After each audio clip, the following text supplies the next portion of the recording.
안녕하세요. 프라임 인터뷰 이은영입니다. 봄을 맞이하면서 세트를 좀 바꿔봤는데 어떠신가요? 앞으로 더 반갑고 새로운 이야기들, 손님들을 모시기 위해서 저희가 노력하겠습니다. 이렇게 새로운 무대에 모신 첫 손님은 장애인 복지 분야에서 새바람을 일으키고 있는 인물입니다.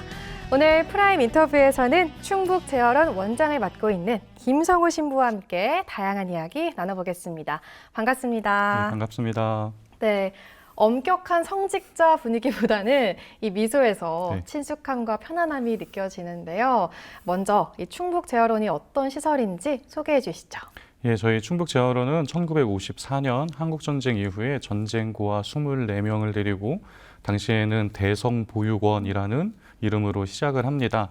그리고 이제 고아원의 그런 성격을 지니고 있다가 점점 원생들 중에서 지금으로 말하면 지적장애, 정신장애를 가지신 그런 입소자들이 많이 늘다 보니까 1973년도에 당시 표현으로 정신박야자 시설로 이제 변경을 하게 됩니다. 그리고 지금 있는 그 자리에서 계속 지적장애를 가진 그런 입주자 아이들과 함께 운영이 되었고요. 저희 천주교는 2001년부터 그 전에 법인을 운영하시던 분께서 저희 천주교를 이제 기증해 주셔서 저희들이 지금 2001년부터 운영을 하고 있습니다. 충북재활원이라더니 하나의 단어이지만 이 안에는 4개의 서로 다른 시설이 함께 생활하고 있습니다. 그래서 장애인 거주시설로 말씀드릴 수 있는 충북재활원 마리아의 집, 충북재활원 요셉의 집 각각 시설에 한 100여 명 정도씩 합해서 200여 명의 입주자분들이 지금 생활하고 계시고요.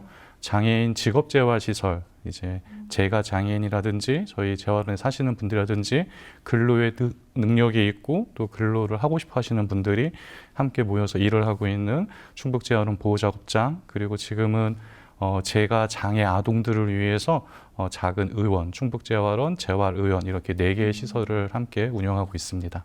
네, 이 장애인들이 거주하는 시설부터 또 작업, 재활, 치료하는 시설들이 있다고 하셨는데요. 그럼 이 시설 안에 장애인들을 위한 교육도 이루어지고 있나요? 예, 저희 시설을 이용하시는 분들은 전부 다 지적장애이십니다. 그리고 저희 재활원에 생활하시는 입주자분들은 다들 중증의 지적장애를 가지고 계시기 때문에 그분들마다 각자의 고유한 표현 방법이 있고 또 이해 정도도 조금씩 차이가 있고요. 그래서 뭐 난타나 택경같이 같이 모여서 하는 프로그램도 있지만 저희들이 더 집중하고 있는 거는 개인별 지원 사업이라는 그런 이름으로 한 분 한 분 아니면 한 2~3명의 소그룹화를 시켜서 그분들에게 적절한 그런 프로그램을 제공해 주고자 노력하고 있습니다. 네, 지난해 4월에 충북재활원 원장으로 취임하셨다고 들었는데요. 이 충북재활원과는 어떤 인연이 있으신 건지, 그리고 취임 이후 소회가 어떤지도 말씀해 주시죠. 아마 청주에 좀 오래 사신 분들은 이제 충북재활원 아니면 온천동에 있는 그 고아원 이런 식으로 많이 기억하시는 것 같아요. 저희 어머님도 이제 80년대, 90년대 이럴 때 좀 젊으셨을 때 그 재활원에 가셔서 봉사를 하시던 그런 분이셨고요. 이미 저희 천주교가 운영하기 전부터 수녀님들께서 함께 생활하고 계셨기 때문에 이 천주교회 안에서는 많은 신자분들이 봉사를 갔던 곳입니다. 그래서 저희 어머니께서 제가 거기에 발령받고 처음 했던 질문이 아유 지금도 그렇게 많이 살고 있나요? 이렇게 물어보시더라고요. 그때 저희 어머님은 우물가에서 빨래를 하루 종일 했다는 말씀을 하시고 근데 저 또한 제가 중학생 때, 고등학생 때, 또 대학생 때 이렇게 봉사를 자주 가던 그런 곳이었습니다. 막상 이제 기관장으로 발령을 받고 갈 때는 그때의 기억들이 있어서 아 그때처럼 같이 그냥 지내면 되겠지 이런 생각으로 갔는데 그때는 그냥 한 가족에 비유하자면 그냥 뭐 자녀 같은 그런 느낌이었다면 지금은 이 식구들을 먹여 살려야 되는 가장이라는 그런 느낌이 좀 듭니다. 그래서 아마 모든 아버님들, 어머님들이 같은 생각이실 텐데 이왕이면 우리 집 식구 더 좋은 곳에서 살기를 바라고 더 맛있는 거를 먹기를 바라고 또 더 좋은 옷을 이렇게 입혀주기를 바라는 그런 마음이실 거잖아요. 저 또한 저와 함께 생활하고 계시는 저희 입주 장애인 분들한테 이왕이면 조금 더 좋은 이런 어떤 책임감을 갖고 지내고 있는 것 같습니다. 취임하신 지 1년이 다 돼가잖아요. 예. 그럼 충북 재활원 원생들의 생활을 옆에서 좀 지켜보셨을 텐데 그분들의 고민이나 바람은 또 무엇인지 궁금합니다. 참 다양하십니다. 그래서 아마 저희 재활원 가족들뿐만이 아니라 온 국민의 바람일 텐데 좀 코로나가 빨리 끝나길. 그래서 저한테 신부님 마스크 언제 안 써도 돼요? 이런 것도 많이 물어보시고요. 코로나 팬데믹이 있기 전에는 이제 저희 봉사자분들이나 함께 일하고 계신 선생님들이 입주자 한 분 한 분 모시고 뭐 극장도 가고 또 이렇게 여행도 조금 갔다 오고 했는데 이제 그런 거를 많이 그리워하시는, 그래서 코로나가 빨리 끝나기를 바라는 그런 소원을 갖고 계시는 분들도 계시고요. 보호작업장에서 근로하시는 분들하고 이제 이런저런 이렇게 이야기를 나누다 보면 제가 이제 좀 짓궂게 물어봅니다. 돈 많이 벌어서 뭐 할 거예요? 이렇게 물어보면 자기 조카 핸드폰 사줄 거예요. 이런 얘기도 하고, 머리에 이쁜 핀 사고 싶어요.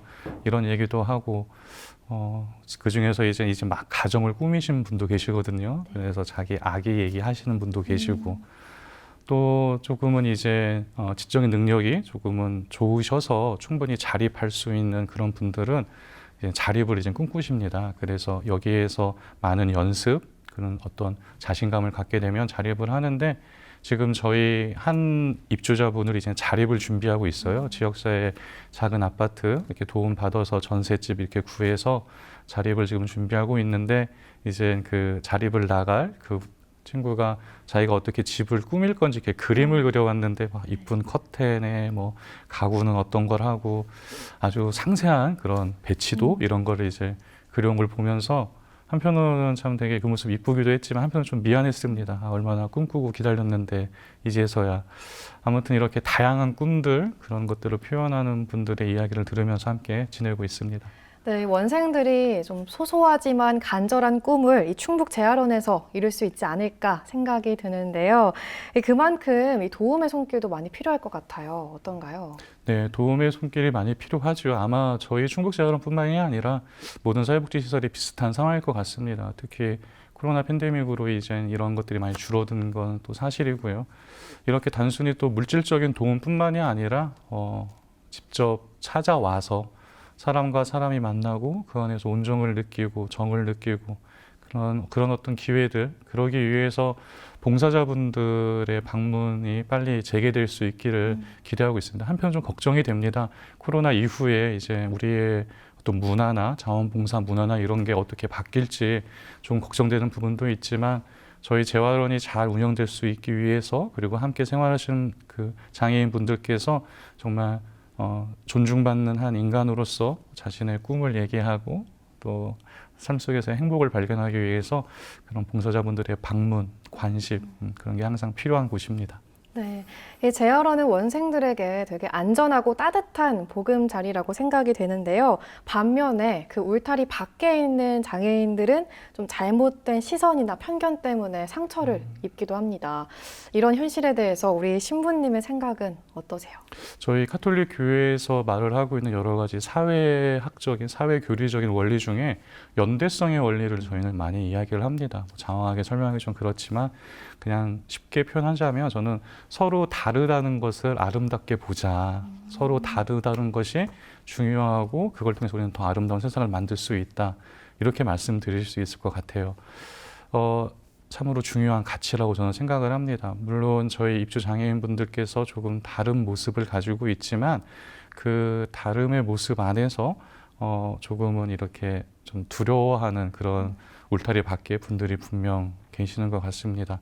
그렇지만 그렇다고 해서 우리가 지금 포기할 수 없는 하나의 가치이기 때문에 우리의 어떤 그런 모습을 좀 더 솔직하게 보여드리고 이해를 서로 하는 그런 어떤 과정들, 그런 시간들은 필요한 것 같습니다. 우리가 결국 다양한 모습으로 이 사회에 함께 존재하고 있기 때문에 그런 어떤 더 큰 아름다움을 우리가 추구할 수 있지 않을까, 그런 문화들을 한번 만들어 보면 어떨까 이런 생각을 하고 있습니다. 네, 이 장애인에 대해서 공감하고 또 다름을 좀 이해하려는 노력이 필요하다는 말씀이 지금 되게 깊은 여운으로 남는데요. 이 충북 재활원을 이끌어가는 수장으로서 이 원생들과 시설에 대해서 누구보다 많은 고민을 하실 것 같은데 어떠신가요? 제가 뭐 아까 말씀드린 것처럼 제가 이제 학생 때 제가 이제 봉사활동을 가고 그랬던 곳입니다. 제가 한 17년 만에 다시 이제 기관장으로 발령을 받고 이제 갔어요. 근데 제가 생각했을 때는 그 17년 전에 봤던 재활원의 모습이 있었습니다. 근데 막상 우리 입주자분들이 사시는 가구에 들어갔을 때 제가 좀 많이 놀랐어요. 왜 놀랐냐면 재활원이 이렇게 좁았나? 이렇게 방이 좁았나? 그런 생각을 했습니다. 그런데 건물은 그대로인데 안에 사시는 분들이 바뀌신 거죠. 저희 재활원에 생활하시는 분들 중에 한 80%는 여기서 생활하신 기간이 20년이 넘으신 분들이십니다. 그러면 17년 전에는 이제 어린 아이들이었겠지만 그분들이 이제 다 저처럼 이제 덩치가 큰 어른이 되셨습니다. 시설도 많이 낡고 또 그런 분위기 속에서 좀 비좁게 생활하는 모습이 좀 많이 안타까웠던 그런 부분도 있고요. 지적장애인분들 또 이 발달장애인분들은 노화의 속도가 좀 빠르십니다. 그래서 자기가 정말 편하게 지냈던 곳인데 이제 신체적인 기능이 예전과 같지 않기 때문에 여기 생활하면서 새롭게 느껴야 되는 어떤 그런 벽들, 새롭게 느끼는 장애들이 또 생기고 있습니다.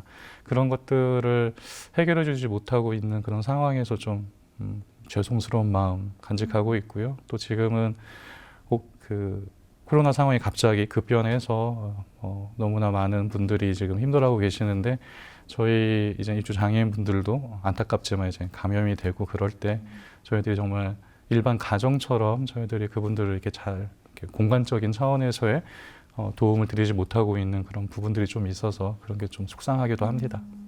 네. 또 앞서 이 장애인 보호 작업장 베이커리를 잠깐 언급하셨잖아요. 안 그래도 요즘 이 충북 재활원이 빵 맛이 좋다고 지금 입소문이 돌고 있습니다. 우리 신부님이 부임하면서부터 빵 맛이 좋아졌다 이런 얘기가 돌고 있는데 어찌된 사연인지 궁금합니다. 예, 일단은 제가 너무 빵이랑 어울리는 이미지여서 근데 저희 베이커리가 뭐 한 20년 넘게 빵을 만들어서 생산을 해서 이제 맨 처음에는 재활원 사시는 분들이 함께 먹기 위해서 시작한 빵집인데 이제 대외로 이제 판매를 또 하고 있습니다. 그리고 거기에 대한 수익금으로 거기에서 일하고 계시는 분들이 이제 급여가 나가고 있는 그런 구조인데요. 제가 뭐 저도 전부터 먹어봤지만 막상 가서 보니까 빵을 참 정직하게 만드십니다. 그리고 이 빵을 만드는 거를 참 즐거워하십니다. 전문 제빵사 두 분 같이 이렇게 그런 기술적인 부분을 알려주시고 또 사회복지사 선생님께서 같이 이렇게 응원하면서 일하면서 그렇게 열심히 정말 소중하게 그런 빵을 만드는데 이 빵을 좀 많이 알려야겠다 그런 생각에 이제 어디 찾아가거나 어느 기관을 가거나 제가 그 빵을 잘 들고 다녔습니다. 그러다 보니까 이런 소문이 좀 난 것 같아요. 제가 독일에서 한 8년 정도 이제 생활하고 왔는데 이제 청주 시내에 있는 성당에 다니시는 신자분들은 김성우 신부가 이제 독일에서 오래 살다 왔는데 무슨 공부를 했는지는 잘 모르고 그러시는데 지금 빵 자꾸 들고 다니니까 아마 빵 공부했나 보다 이렇게 착각을 좀 하신 것 같고 그래서 더 그냥 좋게 봐주시는 것 같습니다. 그런 어떤 오해 아닌 오해 때문에 이런 소문이 좀 나고 있는 건 아닌가 이렇게 생각을 합니다. 네, 이 충북 재활원 베이커리의 빵 맛이 좋아지고 또 덕분에 매출도 늘어나고 이 원생들이 좀 또 다른 보람과 희망을 느낄 것 같습니다. 프라임 인터뷰 오늘은 충북 재활원 원장을 맡고 있는 김성우 신부와 함께하고 있는데요. 계속해서 이야기 더 나눠보도록 하겠습니다.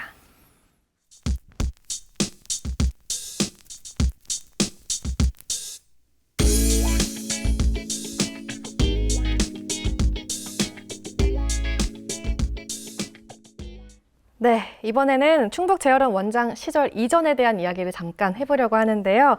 신부님께서 이 독일에서 8년 동안 이 가톨릭 사회복지를 공부하셨다고 들었습니다. 그럼 신부님께서 생각하시는 사회복지란 어떤 건가요? 제가 생각하고 있는 사회복지는 흔히 우리가 어느 놀이기구를 타거나 아니면 좀 이렇게 높은 다리를 이렇게 건널 때 보면 그 밑에 그물과 같은 그런 안전망 이런 게 있죠. 사회복지는 그런 거지 않을까 저는 생각을 합니다.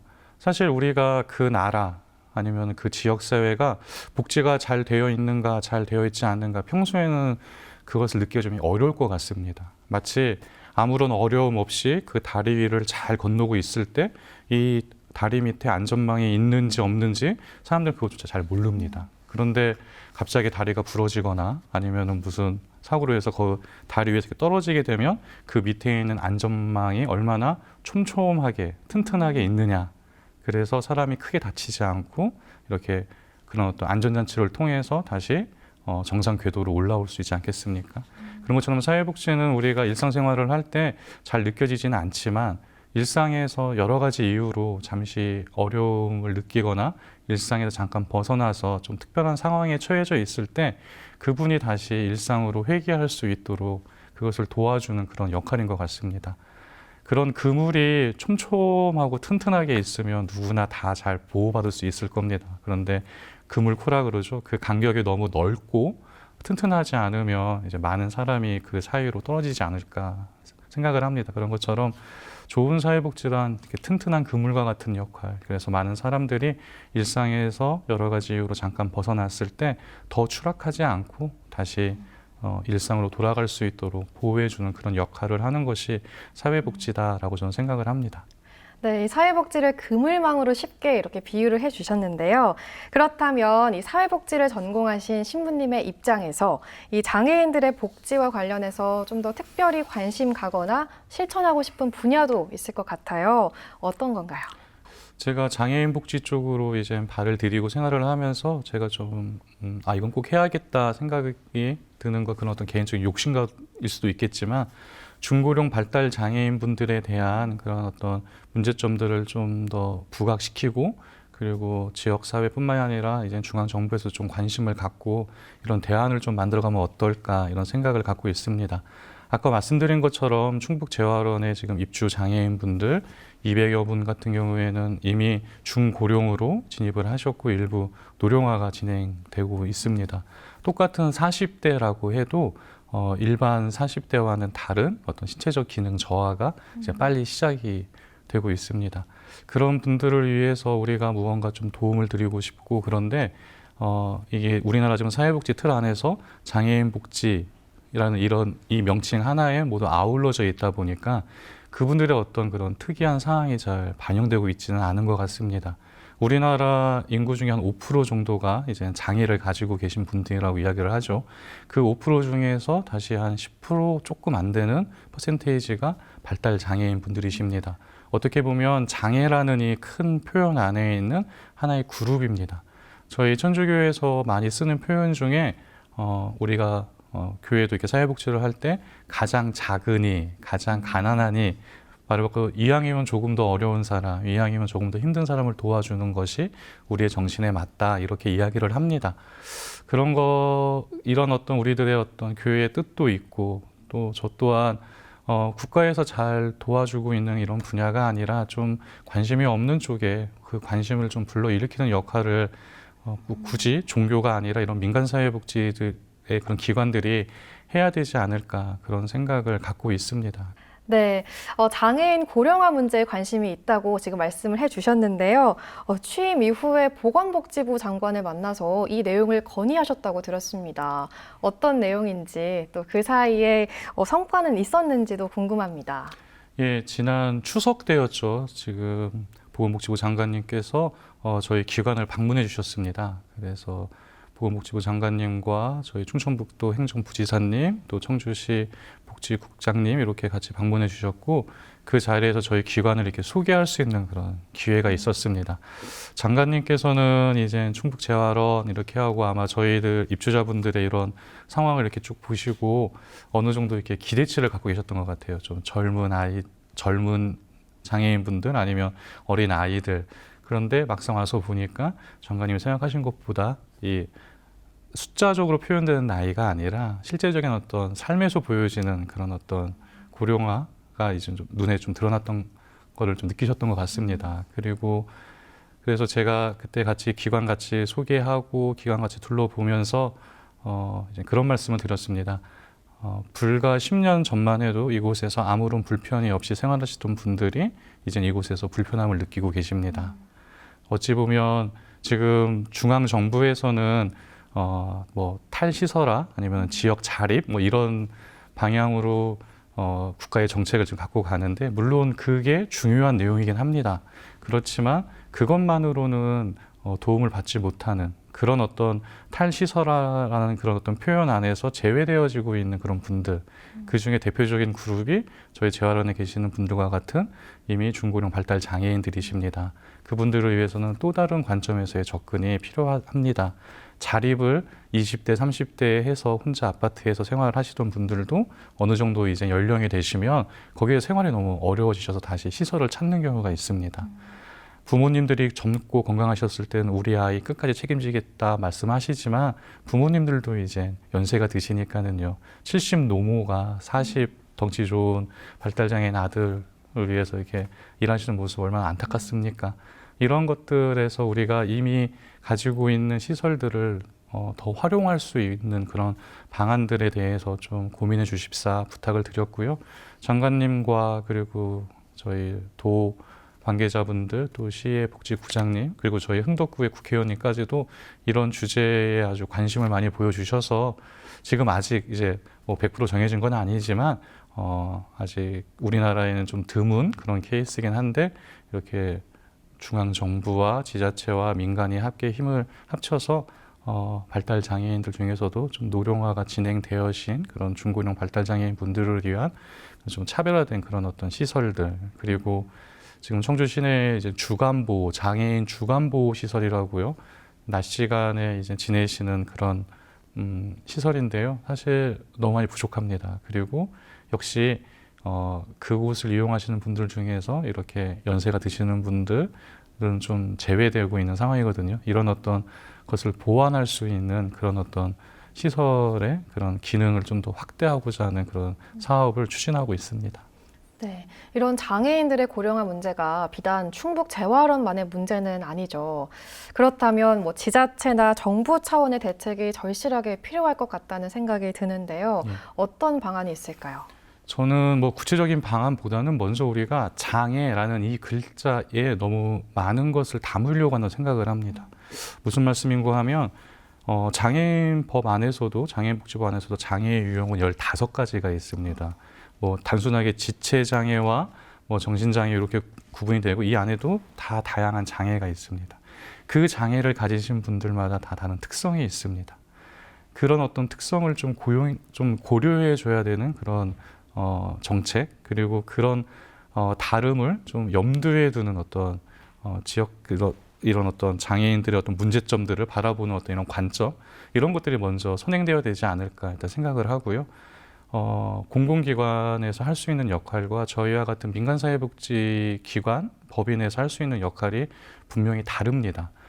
중앙정부나 지자체가 주도적으로 해야 되는 그런 고유한 영역이 있고, 그에 비해서 저희들처럼 현장에서의 오랜 경험을 갖고 있는 저희 민간이 또 할 수 있는 고유한 역할이 있는 것이죠. 그런 서로 다른 역할에 대한 존중이 필요하다고 저는 생각을 합니다. 지자체와 중앙정부가 같이 고민하는 그런 모습을 통해서 하나씩 문제를 해결할 수 있지 않을까 생각을 합니다. 이 장애인 인식 개선에 대해서 많이 이야기는 하지만 사실 생활 속에서 장애인을 만났을 때 어떻게 대하는 것이 자연스러울까 좀 잘 모르시는 분들이 많거든요. 그런 분들을 위해서 도움의 말씀 해주시죠. 뭐 제가 생각하고 있는 게 뭐 맞는 건지 모르겠지만 조금은 말장난 같지만 다르지만 같은 존재, 이런 표현을 쓰고 싶습니다. 사람은 다 다릅니다. 그렇죠? 장애가 있던 장애가 없던 외모도 다르고 생각하는 것도 다르고 식성도 다르고 뭐 밥을 먹더라도 누구는 밥을 빨리 먹고 누구는 천천히 먹고 다 이렇게 다름을 가지고 있습니다. 하지만 서로 다르지만 같은 존재, 같은 인간입니다.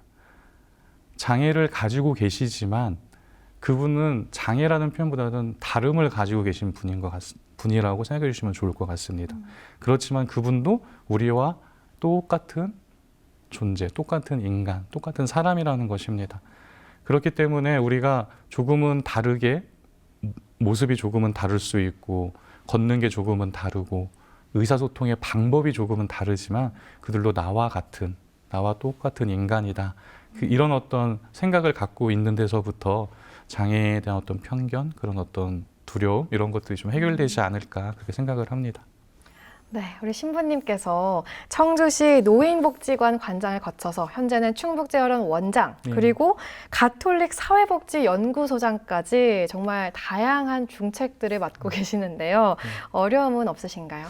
어려움이 없다고 하면 그건 거짓말이고요. 네. 그래도 한편으로는 아직 제가 어딘가에 쓰일 곳이 있구나라는 그런 생각에 이제 감사한 하려고 노력하고 있습니다. 새로운 곳을 가는 건 좀 어려운 것 같습니다. 낯선 곳에 가서 낯선 사람들과 또 사귀어야 되고 그곳의 문화를 또 익혀야 되고 또 거기에서 가지고 있는 어떤 전문 지식이랄까요? 그곳에서 꼭 해야 되는 어떤 그런 몫을 하기 위해서 또 배움의 시간이 필요하고요. 그런 것들이 때로는 좀 무겁게 느껴질 때도 분명히 있습니다. 그렇지만 그런 거에 대한 어떤 부정적인 생각보다는 그래도 내가 아까 말씀드린 것처럼 뭔가 좀 어딘가에 쓰임새가 있는 사람이구나 그런 거에 더 감사하려고 노력하고 있습니다. 네, 저도 그렇고 이 많은 사람들이 인생 최고 목표를 행복에 두고 있는데요. 그렇다면 우리 신부님이 생각하는 행복이란 무엇일까요? 지극히 신부적인 표현일 텐데요. 감사하면서 사는 삶, 저는 이렇게 생각을 합니다. 이것이 뭐 지금 삶에 만족하십시오. 이젠 더 이상 무엇을 가지려고 하지 마십시오. 이런 뜻이 아닙니다. 사람은 저마다 자기가 꿈을 꾸고 있는 자기가 바라는 목표가 있습니다. 그 목표를 향해서 계속 걸어 나가야겠지요. 그런데 그 앞만 보고 가다 보면 좀 때로는 너무 치열해질 것 같습니다. 그리고 너무 마음에 여유가 없을 것 같습니다. 그런데 내가 그 목표를 향해 걸어가고 있지만 그러면서 한 번쯤은 생각해 봤으면 좋겠습니다. 이미 내가 무엇을 가지고 있는지, 내가 이미 무엇을 소중한 선물을 내가 받고 있는지, 사람이 살아가면서 정말 필요한 것들은 이미 우리에게 주어져 있다고 저는 얘기를 많이 합니다. 여기 있는 물도 우리가 물을 마시지 않으면 뭐 한 달도 못 살잖아요, 그렇죠? 그런데 정말 소중한 물이지만 우리가 이렇게 물을 마시면서 행복하다 이런 생각은 자주 못하는 것 같아요. 가족도 그렇죠. 매일 만나는 식구들도 정말 소중한 분들인데 나와 함께 살고 있는 가족들, 내가 매일 만나고 있는 나의 가족들, 또 나와 가까운 직장 동료들, 그 사람에 대한 소중함을 우리가 느끼는 좀 어려운 것 같습니다. 그래서 가끔은 한 번쯤 내가 감사하다고 생각할 수 있는 이미 나에게 허락된 것은 무엇인가, 그런 것을 조금이라도 생각해 보는 사람들, 그런 사람들이 스스로 행복을 잘 만들면서 살아가는 사람들이지 않을까, 그렇게 생각을 합니다. 네, 우리 사회에서 소외된 이웃들을 위해서 이렇게 오랫동안 많은 사랑을 베풀고 계시는데요. 김성호 신부님의 인생의 궁극적인 목표나 꿈은 무엇인지도 궁금합니다. 그렇습니까? 개인적으로는 살을 좀 빼고 싶고요. 글쎄요, 제가 오랜 시간 동안 이 현장에 있다고 말하기 좀 부끄럽습니다. 사실 저는 뭐 이제 시작하는 새내기인 것 같고요. 이름 없이 정말 도움의 손길이 필요한 곳에서 온 생을 바치신 분들이 우리 주변에 너무나 많습니다. 너무 훌륭하신 분들이 너무 많습니다. 그분들이 그렇게 자신의 삶을 다 바칠 수 있었던 그 이유는 아마 자기 안에 갖고 있는 강한 어떤 그런 동기부여도 있겠지만 그분들도 사랑을 체험했기 때문에 그렇게 살 수 있지 않을까 생각합니다. 한 존재로서 부족함도 많고 때로는 실수도 많이 하는 그런 우리들이지만 그래도 누군가로부터 그것이 절대자 신일 수도 있고요. 내 주변에 있는 이웃일 수도 있고요. 어디로서부터의 어떤 사랑을 받아봤기 때문에 그래서 그 사랑의 체험, 사랑의 맛을 봤기 때문에 그 사랑을 나누고자 그런 삶을 살 수 있지 않았을까. 저도 생각해 보면 많은 사람들을 통해서 사랑을 받아왔고 그래서 그 사랑이 얼마나 소중한지 잊어버리지 않으려고 나름 노력하고 있고 또 저의 궁극적인 목표는 그 사랑을 많은 사람들한테 보여주고 싶습니다. 그 사랑을 증거하고 싶습니다. 그래서 너무 거창할 수도 있겠지만 정말 이런 내어줄 수 있고 나눌 수 있는 그런 사랑의 문화가 우리 사회에 이렇게 자리 잡는데 조금이나마 힘을 보태고 싶습니다. 네, 프라임 인터뷰 지금까지 충북제어론 원장을 맡고 있는 김성호 신부와 함께 했는데요. 오늘 말씀 고맙습니다. 예, 감사합니다. 네, 현재 우리나라에 등록된 장애인은 전체 인구의 5%. 그중에서도 이 노년층 장애인 수가 지속적으로 증가하고 있다고 합니다. 장애인들의 고령화에 발맞춰서 이 맞춤형 복지 서비스가 절실한 때라고 생각합니다. 우리 지역 장애인들의 복지를 위해서 많은 노력을 기울이고 있는 김성호 신부. 앞으로의 멋진 행보 저희도 기대하고 응원하겠습니다. 프라임 인터뷰 오늘은 여기까지입니다. 시청해주신 여러분 고맙습니다.